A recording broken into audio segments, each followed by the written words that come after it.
Ajá, la verdadera razón por la que las películas de Dragon Ball Z no encajan en el anime. Resumen del video, porque son originales. Ya está, listo. Películas que tuvo Dragon Ball Z, son muy Tararán. pocas las que, haciendo maniobras, pueden existir entre comillas dentro de la línea temporal del anime. Pero, ¿por qué Por eso nunca fueron pensadas para encajar, listo, no, ni nada más. razón hay películas que, situadas cronológicamente en ciertas partes de la línea original del manga y el anime, son tan diferentes? Con personajes que están vivos cuando deberían estar en el otro mundo, con técnicas que Goku ya debería haber aprendido, etc. Más allá de la explicación rápida de que no son productos canónicos y son considerados what if, hay otra razón con mucho más peso de por qué esto fue así. Por lo que en este video te invito a conocer las fechas aproximadas de cuando comenzaron a realizarse los guiones y cada una de las películas, para ver en qué parte de la historia iba tanto el manga como el anime y así A ver, pero eso también lo sabemos, ¿no? O sea, muchas de ellas salieron antes de que o sea, tipo que ocurrieran ciertas cosas. Por ejemplo, la de Slug, salió antes del beta este de Freezer. No sé si en el manga inclusive, ¿eh? O sea, en el anime sé que sí, pero no sé si en el manga también. ver cuál es la razón de que, por ejemplo, en la película de Turles todos los guerreros Z estuviesen vivos cuando la mayoría había perecido ante Nappa y Vegeta. ¿Será que efectivamente cuando comenzaron el guión de la película, el manga aún no había mostrado la muerte de Yamcha y el resto? Esta vendría a ser la primera parte en donde indagaremos del porqué de tales inconsistencias. En un próximo video, tomando como referencia todo lo que veremos acá, vamos a hablar sobre en qué momento exacto de la historia se ubica cada una, ya que es muy distinta a lo que muchos, incluido yo en el pasado, han teorizado. Por lo que sin más divagación, comenzamos con el video. A ver. Para la dinámica del video, primero necesitaremos establecer una cronología desde el comienzo de preproducción de las películas hasta la fecha de estreno. Según palabras de Takao Koyama, guionista de las películas, Dragon Box, el proceso en donde comenzaba Dragon con las Box. ideas hasta finalizar el guión le tomaba un total de 3 meses. Luego de eso, comenzaba la producción de la película, es decir, animación, actuación de voz, hay que añadirle mínimamente 1 a 3 meses más. Les dejo un ejemplo claro y conciso para que sea más fácil de entender. Vegito debutó el 25 de enero de 1995 en el manga. Sabemos por propias palabras de Toriyama que tuvo que improvisar dándole a los Potaras la habilidad de fusionar porque Toei ya estaba trabajando en la película de la fusión de Goku y Vegeta, la cual se estrenaría ese mismo año pero en marzo, 2 meses después de la aparición de Vegito. Tengo un video en el canal hablando a fondo sobre todo esto. Por lo que básicamente, este criterio y esta fórmula son las que usaré con cada una de las películas de Dragon Ball Z. 4 de marzo de 1995 salió la fusión de Goku y Vegeta. A esa fecha le restamos entre 2 a 3 meses de producción, respondiendo así cómo es que Toriyama 2 meses antes, en enero, tuvo que cambiar la fusión Metamoru por los arcillos, ya que la producción de la película habría comenzado en diciembre o enero. A esta fecha le restamos los 3 meses que Koyama mencionó que le tomaba realizar los guiones para la película, dándonos como resultado que la fusión de Goku y Vegeta comenzó a guionizarse entre septiembre y noviembre de 1994. Tomando ese dato, vamos a comprobar por dónde iba tanto el manga como el anime y de ahí ver por qué en esa película, a pesar de situarse luego del arco de Majin Buu, Goku y Vegeta están muertos. Pequeño dato extra, Koyama en una entrevista del 2006 contó que tenía prohibido crear tramas que se sitúen o muestren situaciones que en el anime o manga aún no sucedían, por lo que si Coño. Goku mencionó la fusión por Coño, a ver, güey, que si hace ping spoiler. primera vez el 10 de mayo de 1994 en el manga, Koyama tenía prohibido comenzar un guión que incluya esta técnica sin haber sido mostrada. Gotenks finalmente debutó el 26 de julio del 94, lo que refuerza la fórmula de tiempo que ideé para este video. Devuélvanme a mi Gohan. La primera película de Dragon Ball Z salió el 15 de julio de 1989, Ay, qué asco, Garlic Jr. por lo que aplicando la fórmula ya establecida, nos deja la fecha de entre enero y marzo del 89, siendo ese lapso en el que Koyama comenzó con las ideas y el guión de esta película. ¿Qué estaba sucediendo en ese entonces en el anime? Aún no se estrenaba Dragon Ball Z, ya que Dragon Ball iba por los últimos capítulos del arco de Piccolo Jr. Sin lugar a dudas, Dragon Ball Z ya estaba hablado y planeado, cuando esa última saga de la primera etapa estaba en emisión, por lo que la próxima película, tras una aventura mística, iba a ser sí o sí de la nueva parte llamada Dragon Ball Z por Akira Toriyama. En una situación así, forzosamente debemos ir al manga y ver qué estaba sucediendo. Entre enero y marzo del 89, Toriyama ya había acabado con Raditz y Goku, los guerreros Z estarían entrenando y finalmente Vegeta y Nappa llegarían a la Tierra. A pesar de tener contradicciones bastante grandes como que las esferas ya habían sido No me importa, la película es malísima. usadas, que Krillin ya conociera a Gohan, etc., no tiene incoherencias tan grandes como si tuvieron otras que ver. Sí, su existencia es una incoherencia porque es una mierda de película, es malísima. Vemos más adelante, Una mierda. el hombre más fuerte de este mundo. La Uy, marico, esta película también es super X, huevón. Esta película también, la del Doctor Willow. Dios mío. segunda Cualquier película vaina. de Dragon Ball Z salió el 10 de marzo de 1990. Entre septiembre y noviembre de 1989 aproximadamente comenzó la creación del guión. ¿Qué estaba sucediendo en el anime? El personaje. ¿Y saben por qué es así? Porque es un simple mono. Goku seguía entrenando con Ah, Kaiosama mientras que los guerreros Z estaban enfrentándose a los Saiyajin. ¿Qué estaba sucediendo en el manga? La batalla contra Vegeta estaba llegando a su clímax, siendo esta película un caso muy particular, ya que en la misma podemos ver un flashback de Piccolo sacrificándose, pero a su vez está vivo durante dicho film. No hay explicación para las incoherencias que presenta esta película. a ver, se sacrificó, pero sigue vivo en esa línea temporal. Esa es la vaina. Lo más probable A es que ver, Koyama no haya querido tener en cuenta la muerte de Piccolo para que las esferas pudiesen seguir existiendo y así el Dr. Cochin podía usarlas al inicio. a La ver. batalla más grande de este mundo está por comenzar. Estrenada el 7 de julio de 1990, es posible Exacto, se sacrificó pero sobrevivió. Eso es lo que pasó ahí. Picoro se sacrificó en esa película, pero sobrevivió. Se habrá quedado tipo muy mal herido, fuera de combate, pero siguió vivo.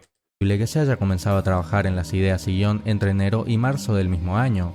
¿Por dónde iba el anime? Por los últimos episodios de la batalla contra Vegeta en la Tierra, mientras que en el manga se encontraba en el arco de Freezer, más precisamente por el viaje de Es como disfrutaba Vegeta ahí. Goku a Namekusei.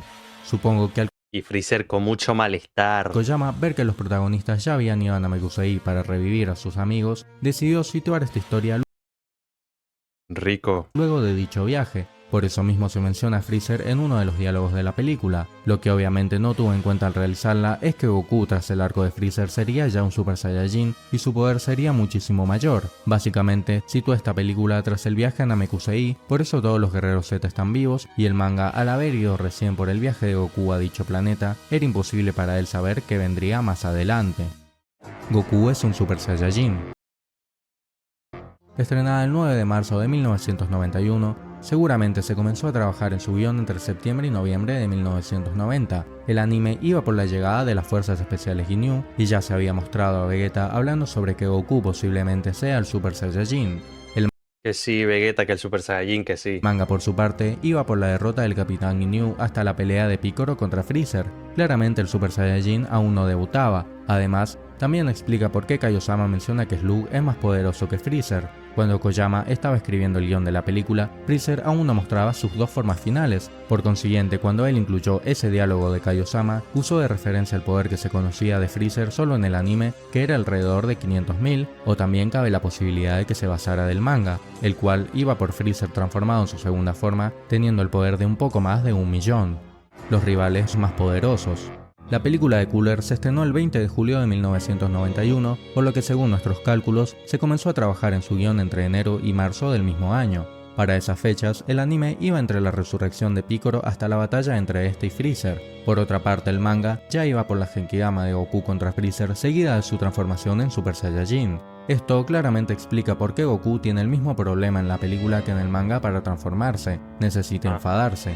Más adelante supimos que Goku se podía transformar a voluntad tras haber entrenado tal y como le explica Trunks, pero nuevamente, Koyama desconocía esto al realizar dicho guión, por lo que solo tenía de referencia la primera vez que Goku se transformó, por eso usó la misma fórmula. Además, también explica por qué Cooler Bueno, y la pose también es prácticamente la misma. piensa que Goku fue quien acabó con Freezer. Koyama lógicamente no sabía que tras dicha batalla Freezer sobreviviría y sería eliminado por Trunks.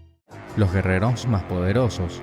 Guau. La segunda película de Cooler, la cual tiene un detalle muy relevante y curioso, se estrenó Verga. el 7 de marzo de 1992. Se habría comenzado a guionizar entre Vergación, de verdad, la segunda de Cooler fue después de la primera. A la verga. LOL. septiembre y No noviembre de acordaba. 1991. El anime estaba emitiendo la saga de relleno de Gallic Jr., mientras que el manga iba por la aparición de 19 y 20, seguida del despertar de número 17 y número 18. No puedo con la animación de la segunda película de Cooler, hermano. Yo sigo loco con el orden, ¿eh? O sea, yo pensé que iba después de la de los androides. Te lo juro. O sea, en mi mente sí. En mi mente iba después de la de los androides, no sé por qué. Sí. de 1992. Se habría Marico, es súper clara la animación, es demasiado blanca. comenzado a guionizar entre septiembre y noviembre de 1991. El anime estaba emitiendo la saga de relleno de Marico, tiene el filtro este. Parece que tiene un filtro de iluminación, pero durísimo. Garlic Jr., mientras que el manga iba por la aparición de 19 y 20, seguida del despertar de número 17 y número 18. Esto explica por qué en la primera película de Cooler, Goku no sabía la teletransportación a Uy, cómo me excita ese golpe de culo. pesar de que se situaba luego de su batalla contra Freezer, y en esta secuela sí la sabe, explicando por qué también Vegeta ya tiene el Super Saiyajin y demás, pero ¿qué hay de Dende siendo Kamisama? Se mire por donde se mire, no tiene sentido. Por eso mismo, mientras creaba este video e intentaba explicar este punto, sentí que la explicación era lo suficientemente larga e interesante como para hacer un video aparte que ya tienen en el canal a estas alturas. Fumador. Es que por eso mismo yo pensé que esta película iba después. O sea, en mi mente, bueno, es que llevo tiempo sin verla, la verdad, pero, o sea, recordaba que había sido después de todo el tema. Weón. Dejo en la descripción. La batalla de los tres Saiyajin. Uy, rico. Lanzada el 11 de julio de 1992, podemos calcular que la película del Androide 13 se comenzó a guionizar Esencia. entre enero y marzo del 92, justo cuando el anime iba por el inicio del arco Androide, desde el entrenamiento de los guerreros Z hasta la destrucción de número 19. Por otra parte, el manga iba por el principio del arco de Cell, donde encuentran su máquina, Piccolo lo enfrenta, etc. Esto también explica por qué en dicha película pareciese como si los androides hubiesen sido derrotados y jamás apareció Cell. Goku ya aparece recuperado del corazón, aunque ni siquiera en el manga se había sanado aún, y si bien Koyama también tenía en cuenta detalles del manga, su principal referencia era el anime, explicando por qué al inicio de la misma hay una pequeña escena de 17 eliminando al Dr. Gero, y además número 15 tenía información sobre Trunks en su base de datos debido a que era información que le llegó. los habría recolectado en los sucesos previos, a pesar de que en el capítulo 131 de Dragon Ball Z, Gero mencionó no saber quién era Trunks ni tener ninguna información sobre él. El poder invencible. La primera película de Broly fue estrenada el 6 de marzo de 1993 Pero ese tampoco es tan difícil de encajarla, marico, en el canon. y guionizada entre septiembre y noviembre de 1992. El anime en ese entonces estaba emitiendo el combate entre Vegeta y Cell La segunda verga. forma, seguido de su perfección y batalla contra Trunks. En el manga, por su lado, ya había mostrado a Goku y a Gohan saliendo de la habitación del tiempo para septiembre, y en noviembre se publicaría la batalla entre Goku contra Cell Perfecto en el torneo, teniendo nuevamente en cuenta que Takao Koyama se fijaba Marico, me da mucha risa la expresión de Trunks. más en lo que pasaba en el anime que en lo Marico, parece que tiene un... Marico, parece que tiene un calambre o algo en la cara, weón. que pasaba en el manga. Tiene sentido que Goku y Gohan estén en estado base durante el inicio de la película, ya que el anime aún no mostraba esta estrategia de Goku tras haber salido de la habitación del tiempo, siendo esta la explicación más plausible al hecho de que, aunque la película se sitúe después de la pelea de Super Trunks y Cell, Goku y Gohan se muestran en estado base. La galaxia corre peligro. La novena película se estrenó el 10 de julio de 1993, siendo este un caso muy peculiar, ya que parece ser de las pocas veces Bueno, a mí me gusta esa película, pero te digo una vaina. Ese golpe de Goku, fumadísimo, fumadón. en las que Koyama tuvo más en cuenta lo que había pasado en el manga y no en el anime, cosa que tiene sentido por lo que voy a explicar en breve. Se habría comenzado a guionizar entre enero y marzo de 1993, donde el anime estrenó los capítulos previos al torneo hasta la batalla de Goku contra Cell, mientras que en el manga se estaba publicando la batalla entre Cell y Gohan hasta culminarla por completo a finales de marzo. ¿Por qué digo que tiene sentido pensar que Koyama esta vez tuvo más en cuenta lo que estaba sucediendo en el manga? A ver, Goku estaba muerto, por eso mismo. Porque cronológicamente ya había realizado una película antes del torneo de Cell, por lo que al crear una nueva y ver que el anime estaba emitiendo dicho torneo, lo lógico era irse al manga y ver qué abanico de posibilidades tenía en cuanto a cronología, coincidiendo justo con la derrota de Cell. Bueno, y también que Goku estaba muerto, por eso mismo, porque en el anime en ese momento, pues no. Por eso mismo, esta es una de las películas más fáciles de ubicar dentro de la historia, ya que Goku está muerto y, otro punto que refuerza mi especulación, es que Goku no está en el planeta del Gran Kaiosama, sino que sigue en el camino de la serpiente, justo en el mismo lugar donde se encontraba al final del arco de Cell. El anime recién iba por el inicio del torneo de Cell, significando que Koyama, la única referencia que tenía sobre Goku es que quedó en el camino de la serpiente tras morir contra Cell gracias al Y mira, marico, el mono volando, el mono volador. manga. Desconocía completamente que en el anime Goku se movería de ahí e iría a entrenar al planeta del Gran Kaiosama, ya que dichos capítulos saldrían muchos meses después. El regreso del guerrero legendario. Ah, La segunda película de Broly se estrenó el 12 de marzo de 1994. Guionizada aproximadamente entre septiembre y noviembre del 93, el anime había emitido el inicio del arco esa cara de Broly es muy esencial, marico. Cine. aproximadamente entre septiembre y noviembre del 93. El anime había emitido el inicio del arco de Buu con Gohan yendo a la preparatoria hasta la llegada de Goku para el torneo de las artes marciales. El manga por su lado había publicado la batalla entre Videl y Spopovich hasta el enfrentamiento entre Vegeta y Pui Pui.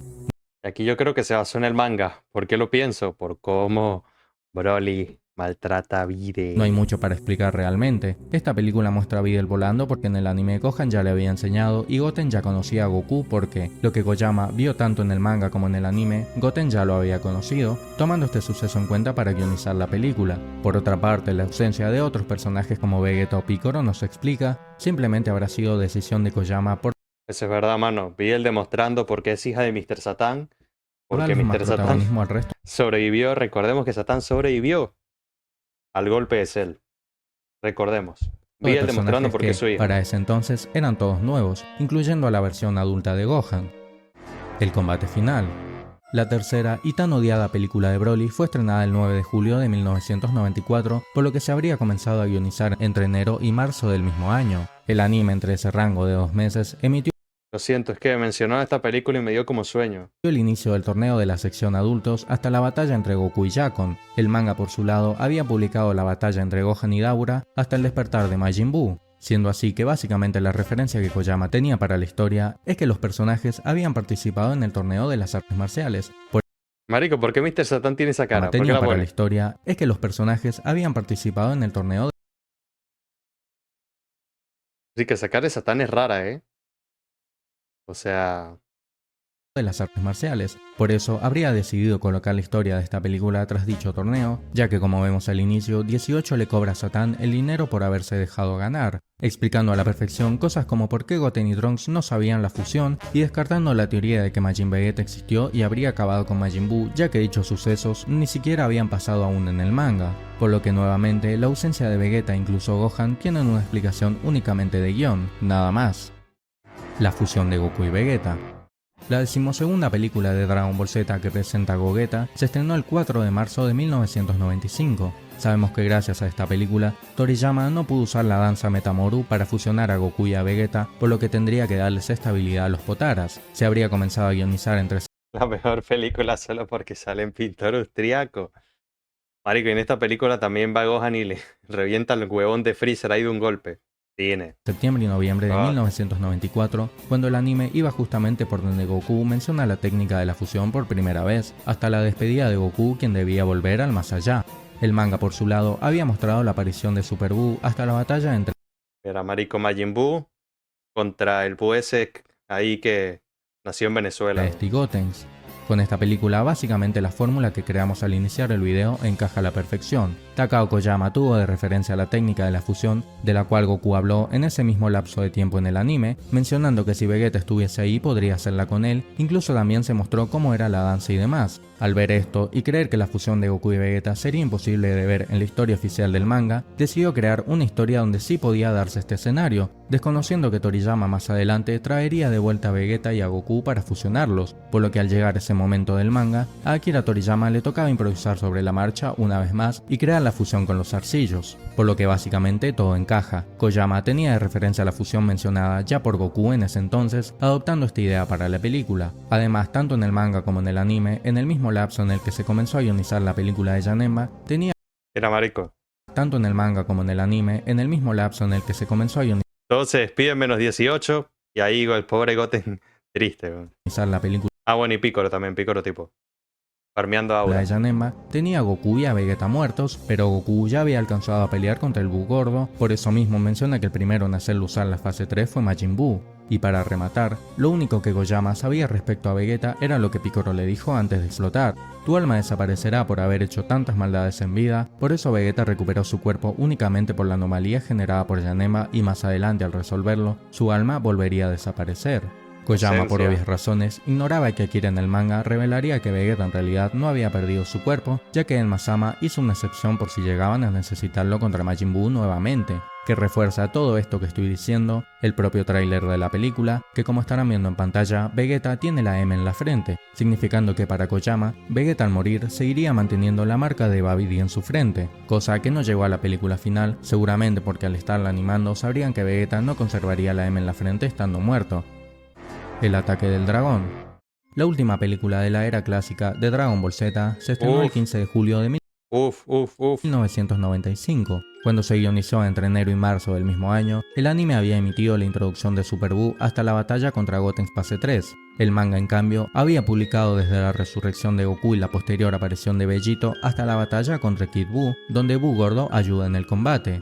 El marco de tiempo encaja perfecto. Takao Koyama tenía de referencia que Goku estaba vivo tanto en el manga como en el anime, y Gohan ya tenía el estado definitivo, por lo que ubicó esta película en un escenario donde Majin Buu había sido derrotado a pesar de que en el manga aún no sucedía tal cosa. Y más importante aún, la aparición tan de la nada de Vegeta casi al final de la película. Parece ser un agregado de última hora, no solo porque Vegeta ni siquiera aparece durante casi toda la película, sino que al hacerlo no aporta nada significante a la misma.